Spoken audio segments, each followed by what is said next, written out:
Hey, hello, what's up guys? This is Adan and welcome to another brand new video. তো আজকে আমরা আছি আমাদের লেক পারে উৎসবে পহেলা বৈশাখ উপলক্ষে যে অনুষ্ঠানটা হয়েছিল তারই একটি প্রতিচ্ছবি আজ আমরা আমার বন্ধু রামিমের মাধ্যমে আপনাদের সামনে তুলে ধরব। আচ্ছা, এখানে বেল দেখতে পাচ্ছি, আর একটি ঘড়ি 150 টাকা বলা হয়েছে, দেয়নি, সে একদম 200 বলছে। আমার মনে হয় 180 টাকায় ঘড়িটি দিতে পারে। আর শাকির এখানে বাতাস খাচ্ছে, সে তার পাখাটা কিনতে চাচ্ছে কিন্তু মনে হয় দরদামে বুনতেছে না। আর এখানে এই দোকানগুলো এখনো পরিপূর্ণভাবে খুলে নাই, আর একটু পর খুলবে। সেখানে আরো অনেক দোকান আছে যেগুলো খুলতেছে। শাহরিয়া অনেক কিছু কিনতেছে। শাহরিয়া, তুমি কি কিনতেছো আজকে? তার বোনের জন্য সে অনেক কিছু কিনতেছে। আসলে শাহরিয়ার বোন আছে কিনা সেটাই জানি না, কার জন্য যে কেনে।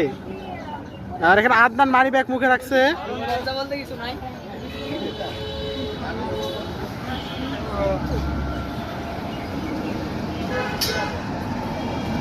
আচ্ছা, তো এখানে কাঁচের চুড়ি ভিতরে আসতেছি আদনানের জন্য। আচ্ছা ভাই, এই চুড়িগুলো কত করে? এই যে কাঁচের 60 টাকা, মানে পুরাই 160 টাকা। ভাই কম নাই? 5 জোড়া 200 টাকা দেওয়া হয়েছিল। এখন আর এগুলো একটু দামি, এগুলো হলো দামি, আর এগুলো দাম একটু কম। সুন্দর সুন্দর ব্যাগে লাগানোর জন্য পুতুল, চুড়ি, আরো বিভিন্ন রকমের জিনিস আমরা দেখতে পাচ্ছি। শাকিল শুধু ছবি তুলছে আর কিনছে না। যাদের দোকান আছে তারা এখানে খাবার রান্না করবে, এখানে তারা থাকে রাতে দিনে, অনেক দূর থেকে এসেছে। আদান, তুমি তোমার ব্লগে কিছু বলো। কি বলবো গাইস, কেউ নাই।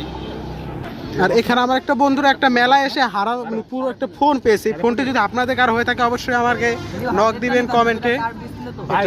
আমার বন্ধুরা তাদের গার্লফ্রেন্ডের সাথে কেনাকাটা করছে, কিন্তু আমাদের কেউ নাই, তাই আমরা মেলা থেকে বেরিয়ে যাচ্ছি, জানি আর একটু পর আসবো। আর সে সময় কি দোকানপাট খোলা সেটি দেখবো। আর এই মেলার ভিডিওটা আমরা 2টি পার্টে ভাগ করে দেবো, একটি পার্টে দেওয়া সম্ভব হচ্ছে না আমাদের। এখানে বাচ্চাদের খেলনা। তো এটা হচ্ছে আমাদের মেলার খাবার, যেটা আমি আমার সব বন্ধুদের কিনে দিচ্ছি এবং তারা সবাই খুব মজা করে খাচ্ছে। এবং শাকিল একটু স্পেশালটা নিয়েছে, টাকা আমার খাচ্ছে স্পেশাল ওরা। আর এটা হচ্ছে আমাদের মাদারীপুর শিশু পার্ক। আসলে এটা সন্ধ্যার পর খোলে, এখন এটা বন্ধ, যার কারণে আমরা ভিতরে ঢুকতে পারছি না। নাহলে এটার ভিতরে ঢুকে আপনাদের দেখাতাম। এটা আমরা নেক্সট ভিডিওতে দেবো ইনশাল্লাহ।